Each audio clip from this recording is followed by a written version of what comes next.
Hey guys, what's up? I'm Erin and welcome back to the channel.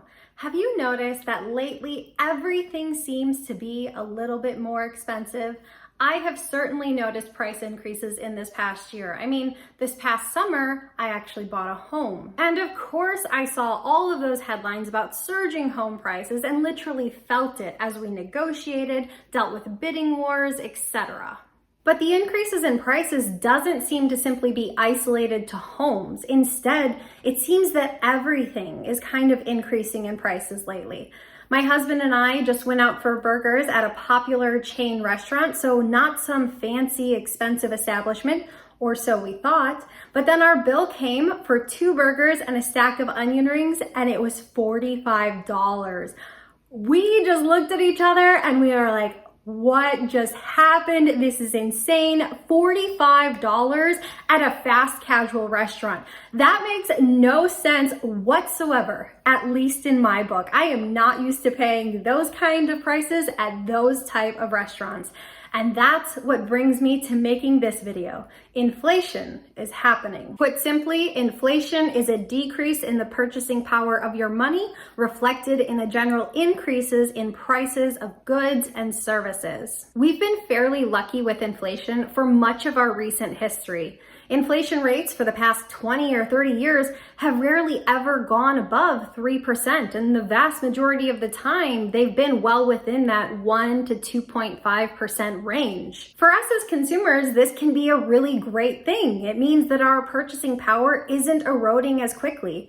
And with such a long history of low inflation rates, it can very easily be forgotten the pains of inflation. In fact, the highest inflation rate in the past 3 decades occurred back in 1990, with inflation hitting 5.4%.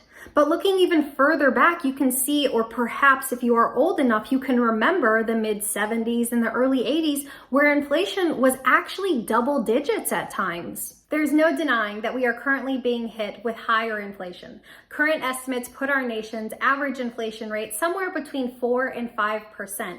And inflation wouldn't hurt so much if our wages kept up. But wages typically don't, and wages aren't keeping pace with inflation. And that's pretty standard. During periods of higher inflation, wages simply don't keep up. For instance, while our nation is reporting 5% inflation rates as of August and September of this year, 2021, real wages during that time only increased roughly 0.2%. And inflation doesn't impact all industries equally. It's important to note that some industries are hit harder than others. Travel is more expensive, with the price of rental cars, gas, and hotels all taking significant increases. Rental cars and gasoline have increased by over 40% in the past year. In fact, the average price of gas in October of 2020 was $2.25 a gallon. The average price as of October of 2021, when this video is being filmed, is $3.38 per gallon. Cars themselves, both new and used, took price hikes. Used cars by 24.4% and new cars by 8.7%. Food is more expensive, taking price hikes at grocery stores as well as in restaurants. And of course, we can't talk about the rising prices of 2021 without mentioning home prices. The median home price in January of 2020 was $329,000, whereas just 21 months later, in October of 2021, the median home price in America is $404,700. This is actually faster home price increases than we've ever experienced in history. And none of this is to say that we're experiencing hyperinflation or runaway inflation, because we aren't in that territory. But yes, it's pretty clear to see that there is a general increase in prices that is happening right now. So what's behind all of these price increases? What is driving inflation? Well, the main source of everything is kind of an obvious one.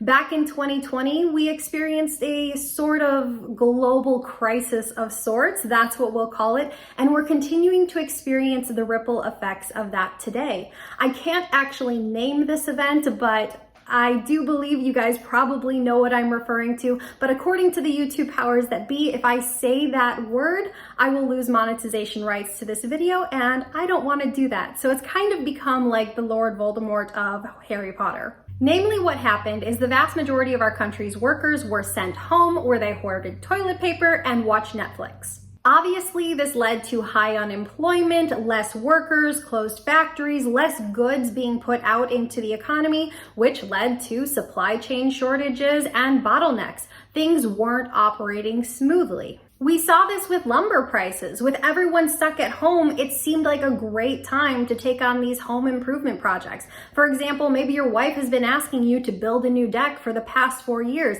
and every time you would turn to her and say, I can't right now, I'm busy at work. But with the whole nation being unemployed, that excuse was no longer valid. Or maybe you've spent so much time in your old home that you're like, it's time for an upgrade. So there was a surge in buying all the homes on the market. So all the homes that were currently available were snapped up just like that. This forced contractors to rush and try and build new homes and try to help to meet demand, but building a home takes time. The problem was, during this event that cannot be named, most workers were sent home, and consumers now found themselves trying to consume more and more goods because they had more free time on their hands. But most workers were not in the factories helping to put out that supply of goods. So what happened is that we had an increase in demand for goods, but supply was continually falling. Cars are also more expensive and harder to come by due to supply chain shortages. We have a global shortage of semiconductor chips. These semiconductor chips are used in all modern day vehicles as well as many other electronic and medical devices. When the crisis first hit, many companies drastically cut their order of these chips. They didn't have workers to install them, and they weren't producing that many goods, so they didn't need their standard order. So in turn, manufacturers of these chips greatly reduced their supply. On top of that, US legislation was enacted amid the crisis, actually halting US manufacturers' ability to purchase from China's largest chip maker. Ultimately, once the supply of these chips, a pinnacle piece of new cars and electronics, was halted, so too was the production of these goods. But throughout late 2020 and all throughout 2021, the demand for these products has been increasing, but there's less new cars available. The ones that are available are quickly sold, and many consumers are being forced to turn to used cars, but those are only available in limited supply as well. So we are driving up the prices of used car at a significant rate. Again, the situation is similar with food prices. There are less workers to harvest the food, to produce the food in factories, or even transport the food across the country. If we're having to transport goods across the ocean, reportedly that mode of transportation is 250% more expensive than it was prior to the crisis. Even on the ground, fuel costs have increased, so it's increasing the cost of transport. But the demand is still high. The supply is limited. So as demand is high, supply is low, it's increasing all of these prices. And as far as restaurants, many have struggled to find workers. And many restaurant workers were receiving unemployment benefits that paid more than their actual jobs in the restaurant. So they were reluctant to return to work. So many restaurants are having to increase the wages they are willing to pay their employees. But these higher wages for the workers are being passed on to the consumers in the form of higher food prices, as well as $45 burgers.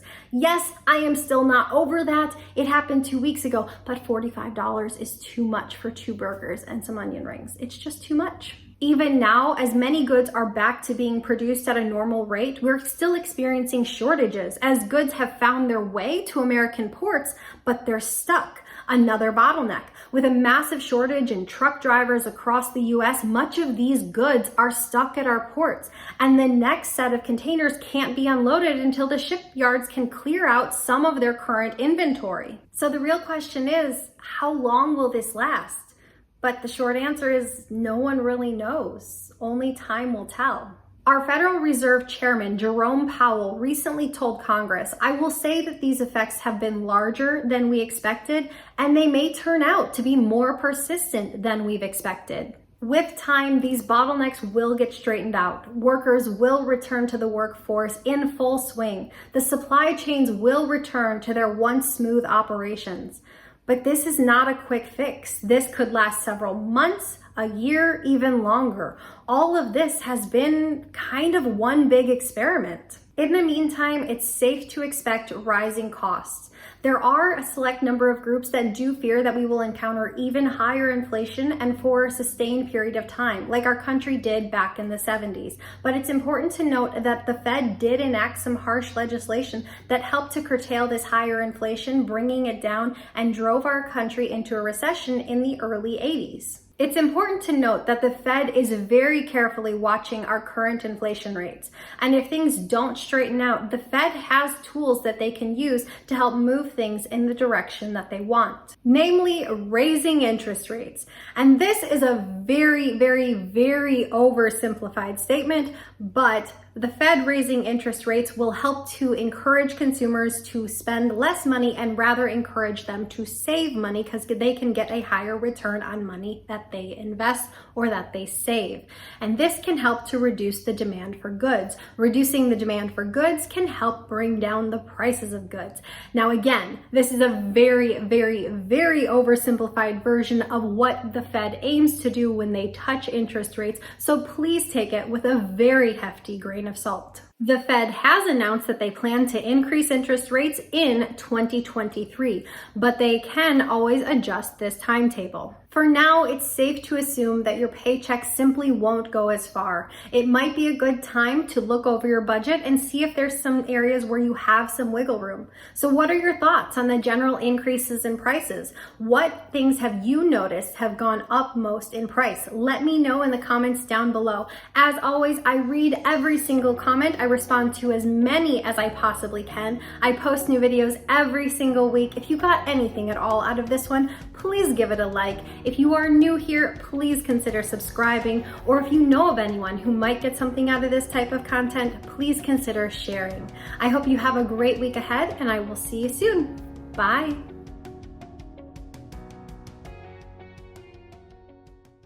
Counter higher inflations and that helped to curtail more expensive than it was prior to, that went real slow real quick. Okay, where you have some blah, blah, blah.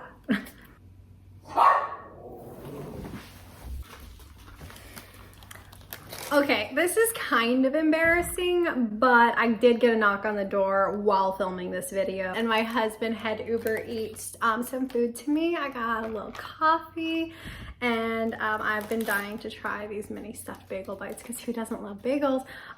But with that said, we had Uber Eats credits on our credit card, so all of this cost nothing. I'm still upset about a $45 burger, but I'm really gonna enjoy these.